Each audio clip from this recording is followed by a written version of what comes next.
ನಮಸ್ಕಾರ ರೈತ ಬಂದವ್ರೆ. ಸೊ ಇವತ್ತು ನಾವು ನಮ್ಮ ಹೊಲದಾಗ ರೇಷ್ಮೆ ಹಚ್ಬೇಕಂತ ರೆಡಿ ಆಗತ್ತಿದ್ರಿ. ಸೊ ಮೊದಲ ಕಟ್ಟಿಗೆ ಎಲ್ಲ ಕ್ಲೀನ್ ಮಾಡ್ಕೊಂಡು ಆಮೇಲೆ ಈ ರೀತಿ ಕ್ಲೀನ್ ಮಾಡ್ಕೊಂಡ್ರಿ ಫುಲ್ಲ. ಸೊ ನೋಡ್ರಿ ಯಾವ ರೀತಿ ಈ ರೀತಿ ಕ್ಲೀನ್ ಮಾಡ್ಕೋಬೇಕು. ಒಂದು ಸ್ವಲ್ಪ ತಪ್ಪಿದ್ದು ಕಟ್ಟಿಗೆನ ಆಯ್ಕೆ ಮಾಡ್ಕೊಂಡ್ರೆ ಉತ್ತಮ. ಯಾಕಂತಂದ್ರೆ ಚಲೋ ತಂಗೆ ಹತ್ತವ ನೋಡ್ತಾ ಇರ್ಬೋದು ನೀವು ಇಲ್ಲಿ. ಸೊ ಕಣ್ಣುಗಳು ಯಾವ ರೀತಿ ಕಾಣ್ತಿದ್ದಾವ, ಸೊ ಉಬ್ಬಿದಾವ ಕಣ್ಣುಗಳೆಲ್ಲ. ಸೊ ಈಗ ಅದನ್ನ ಏನು ಮಾಡ್ಬೇಕಂತಂದ್ರೆ ಒಂದು 3 ಅಥವಾ 4 ಕಣ್ಣು ಬಿಟ್ಟು ಕರೆಕ್ಟಾಗಿ ಕಟ್ ಮಾಡ್ಕೊಂಡು ಹೋಗಬೇಕು. ಈ ರೀತಿ ಕಟ್ ಮಾಡಿದೆ ನೋಡ್ರಿ. ಸೊ ಕಟ್ ಮಾಡ್ಕೊಂಡೆ, ಸೊ ಒಂದೊಂದಾಗಿ ಕಟ್ ಮಾಡ್ಕೊಂಡೆ ಇಷ್ಟು ಇರ್ಬೇಕು ರೀ. ಅಂತಂದ್ರೆ ನೆಲದಾಗ ಮುಚ್ಚಬೇಕ್ರಿ. ಒಂದು 3 ಕಣ್ಣು ನೆಲದಾಗ ಮುಚ್ಚಬೇಕು, ಆಮೇಲೆ ಒಂದು ಕಣ್ಣು ಮ್ಯಾಲೆ ಬಂದಿರ್ಬೇಕು ರೀ. ಅದೇ ರೀತಿಯಾಗಿ ನೋಡ್ರಿ ಇಲ್ಲಿ ಕಟ್ ಮಾಡಿ ಇಟ್ಟಿದ್ದೀವಿ.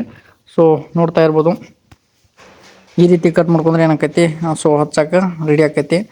ಸೊ ನೀವು ಸುಮಾರು ತಂದು ವೇಸ್ಟ್ ಮಾಡ್ಕೋಬೇಡ್ರಿ ನೋಡ್ರಿ. ಆಮೇಲೆ ನೆಲಕ್ಕೆ ಕಟ್ ಮಾಡಿದ್ದು ಒಂದು ಈ ರೀತಿ ಪೆಂಡಿ ಕಟ್ಕೊಂಡು ಇಟ್ಕೋಬೇಕಾಕೈತಿ. ಯಾಕಪ್ಪ ಅಂತಂದ್ರೆ ಔಷಧದಾಗ ಎದಬೇಕು. ಸೊ ಔಷಧ ಯಾವ್ದಪ್ಪ ಅಂತಂದ್ರೆ ಪವಿಸ್ಟೇನಿ ಅಂಥೇಳಿ. ಸೊ ಇದನ್ನು ಒಂದು ಬ್ಯಾರಲ್ದಾಗ ಸೊ ಹಾಕ್ರಿ. ನೋಡ್ತಾ ಇರ್ಬೋದು ಇಲ್ಲಿ ಹಾಕ್ತಾಯಿದ್ದೀನಿ. ಸೊ ಈ ರೀತಿ ಹಾಕಿ ಏನು ಮಾಡ್ಬೇಕಪ್ಪ ಅಂತಂದ್ರೆ ಸ್ವಲ್ಪ ಕಲಿಸ್ಬೇಕ್ರಿ. ನೋಡಿರಿ ಈ ರೀತಿ ಪೌಡರ್ ಇರ್ತೈತಿ. ಒಂದು 10 ಅಥವಾ 20 ಲೀಟರ್ ನೀರಿನಾಗ ಕಲಿಸ್ಬೋದು. ಜಾಸ್ತಿ ನೀರಿನಾಗ ಕಲಿಸಿದ್ರು ನಡಿತೈತಿ. ಪೌಡ್ರ್ ಸ್ಟ್ರಾಂಗ್ ಇರ್ತೈತಿ. ಸೊ ನೋಡ್ತಾ ಇರ್ಬೋದು.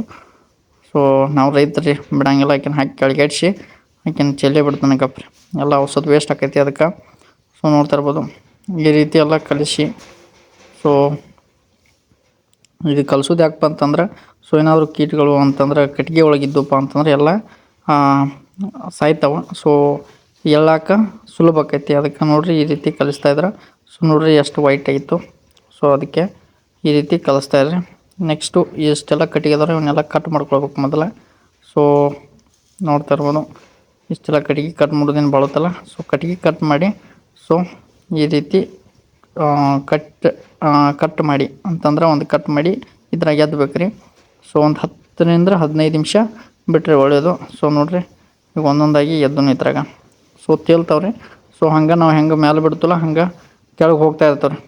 ಸೊ ಅದನ್ನೇನು ಟೆನ್ಷನ್ ತೊಗೋಬೇಡ್ರಿ. ಸೊ ನೋಡಿರಿ ಇವನ್ನೆಲ್ಲ ಇದ್ರಾಗ ಹಾಕಿಬಿಡ್ನು. ಸೊ ಈ ರೀತಿ ಕಟ್ ಮಾಡಿದ್ರೆ ನಮಗೆ ಸಟ ಹೊಳ್ಳಿ ತಕ್ಕೊಳಕ್ಕೆ ಈಸಿ ಆಕೈತಿ. ಸೊ ಹಂಗೆ ಉಗಿದೀವಿ ಅಂದ್ರೆ ಏನಾಕೈತಿ, ಸೊ ಆರಿಸಿ ತೊಗೊಳ್ಬೇಕಂದ್ರೆ ಲೇಟ್ ಆಕೈತಿ. ಕಣ್ಣು ಹಿಂದೆ ಮುಂದೆ ಆಗ್ತಾವ್ರಿ. ಕಣ್ಣು ಒಂದೇ ಸೈಡ್ ಮಾಡಿ ಈ ರೀತಿ ಕಟ್ಕೊಳ್ಬೇಕು ರೀ. ಈ ರೀತಿ ಕಟ್ಕೊಂಡ್ರೆ ಏನಾಕೈತಿ, ನಮ್ಗೆ ನಾಳೆ ಹಚ್ಚೋತ್ನಾಗು ಅಥವಾ ನೀವು ಹಚ್ತಿದ್ರೆ ಅವಾಗ ಸುಲಭ ಆಕೈತಿ ಕಣ್ಣು ಮ್ಯಾಲೆ ಮಾಡಿ ಹಚ್ಚಕ್ಕೆ. ಸೊ 10 ಮಾಡಿ ಹಾಕಿನ ಸೊ ಭಾಳ ಕಷ್ಟ ಆಕೈತಿ ರೀ. ನೋಡಿರಿ ಇದು ಈ ರೀತಿ ಕಡಿತಾ ಇರ್ಬೇಕು ಅಷ್ಟೆ. 3-4 ಕಣ್ಣು ಬಿಟ್ಟು ಒಂದೇ ಪೆಟ್ಟಿಗೆ ಹೋಗ್ಬೇಕು ರೀ. ಸೊ 2-3 ಸರಿ ಕಡಿದ್ರೆ ಏನಾಗ್ತೈತೆ ಅಂತಂದ್ರೆ ಸೊ ಹೊಡಿತಾವ್ರಿ ಕಟ್ಟಿಗೆ, ಆಮೇಲೆ ಹತ್ತೋದಿಲ್ಲ. ಸೊ ಆಮೇಲೆ ಹತ್ತಿಲ್ಲ ಇದನ್ನು ಮಾಡಲಿಲ್ಲ ಅಂಥೇಳಿ ಇದನ್ನು ಮಾಡ್ಕೋಬೇಡ್ರಿ. ಸೊ ನೋಡಿರಿ ಈಗೆಲ್ಲ ಎದ್ದಿದ್ದು ಈ ರೀತಿ ತೆಗೆದು ಇಟ್ಕೊಳಕತ್ತನು. ಸೊ ಸ್ವಲ್ಪ ವಿಡಿಯೋ ಈ ರೀತಿ ಆಗೈತ್ರಿ. ಸೊ ಯಾರು ಇದನ್ನು ಮಾಡ್ಕೋಬೇಡ್ರಿ. ಸೊ ಸ್ವಲ್ಪ ಅಡ್ಜಸ್ಟ್ ಮಾಡಿಕೊಡ್ರಿ. ನಾನು ಹಂಗೆ ನೋಡಕ್ಕೆ ಹೋಗಿ ವಿಡಿಯೋನ ಲೆಂತ್ 16:9 ಇಟ್ಕೊಳ್ಬಿಟ್ಟು ಬೇರೆನೇ ಇಟ್ಕೊಂಡು ವಿಡಿಯೋ ಮಾಡೀನಿ. ಲೆಂತ್ ಹೈಟ್ ಆಗೈತಿ. ಸೊ ಏನು ವರಿ ಮಾಡ್ಕೋಬೇಡ್ರಿ. ಆಯ್ತು ಇದೆಲ್ಲ ರೆಡಿ ಆಯ್ತು ರೀ. ಆಮೇಲೆ ಹೊಲದಾಗ ಪೂಜೆ ಮಾಡಾಕತ್ತಿದ್ರಿ. ನಮ್ಮ ರೈತರಿಗೆ ಇದೊಂದು ಬೇಕು. ಯಾಕಂತಾರೆ ಭೂಮಿ ತಾಯಿನ ದೇವ್ರ ಥರ ನೋಡ್ಕೋತೀವಿ. ಅದಕ್ಕೆ ನಮಗೆ ಮೊದಲು ಭೂಮಿಗೆ ಪೂಜೆ ಮಾಡಿ ಹಚ್ತೀವಿ ರೀ. ಸೊ ನೋಡ್ತಾ ಇರ್ಬೋದು.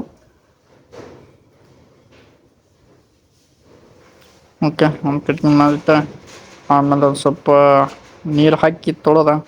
ಸೊ ಅಂತಂದ್ರೆ ಪೂಜೆ ಪುನಸ್ಕಾರ ಯಾವ ರೀತಿ ಮಾಡ್ತಾರೆ. ಸೊ ಒಂದು 5 ಪಾಂಡ್ರ ಹೋಗ್ತಿರ ನಾವು ಇದಕ್ಕೆ. ಸೊ ಈ ರೀತಿ 5 ಪಾಂಡ್ರವನ್ನ ತಂದಿಟ್ಟು ಪೂಜೆ ಮಾಡಿ.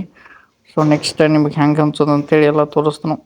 ಸೊ ಇದು ಇಂಪಾರ್ಟೆಂಟ್ ನಮಗೆ ಅಂತಂದ್ರೆ ಯಾವ ಸೈಡ್ ಮಾಡ್ಬೇಕನ್ನೋ ತಿಳ್ಕೊಳ್ಳಿ. ಓಕೆ ಇವಾಗ ನೋಡಿರಿ ಹಚ್ತಾಯಿದ್ದೀನಿ. ಸೊ ಈ ರೀತಿ ಚುಚ್ತಾ ಹೋಗ್ತಾ ಇರಬೇಕು. ಸೊ ನೀರು ಬಿಟ್ಕೊಂಡು ಚುಚ್ಚಿದ್ರೆ ಒಳ್ಳೆಯದು. ಸೊ ಹಾಗೆ ನೆಲದಲ್ಲಿ ಇಳಿತಾಯಿದ್ರೆ ಸೊ ಒಳ್ಳೆಯದು. ಸೊ 2 ಕಟ್ಟಿಗೆ ಜೋಡು ಕಟ್ಟಿಗೆ ಯಾಕೆ ಇದನ್ನು ಮಾಡತ್ತಂತಂದ್ರೆ ಸೊ ಒಂದು ಹೋದರೂ ಒಂದು ಉಳಿತೈತ್ರಿ. ಸೊ ಅದಕ್ಕೆ 2 ಕಟ್ಟಿಗೆ ಚುಚ್ಚಾಕತ್ತಾನು. ಸೊ ಈ ಬಡಿಗೆ ಅಳತೆ ಯಾಕಪ್ಪ ಅಂತಂದ್ರೆ ಸೊ 4 ಪಟ್ಟಿಗೆ ಒಂದು ಕರೆಕ್ಟಾಗಿ ಹಚ್ತಾಯಿದ್ದೀವಿ. ಸೊ 4 ಪಟ್ಟಿಗೆ ಒಂದು ಹಚ್ಚಿದ್ರೆ ಹಿಂಗಾದರೂ ನಮಗೆ ಉಳುಮೆ ಮಾಡೋಕ್ಕೆ ಬರಬೇಕು.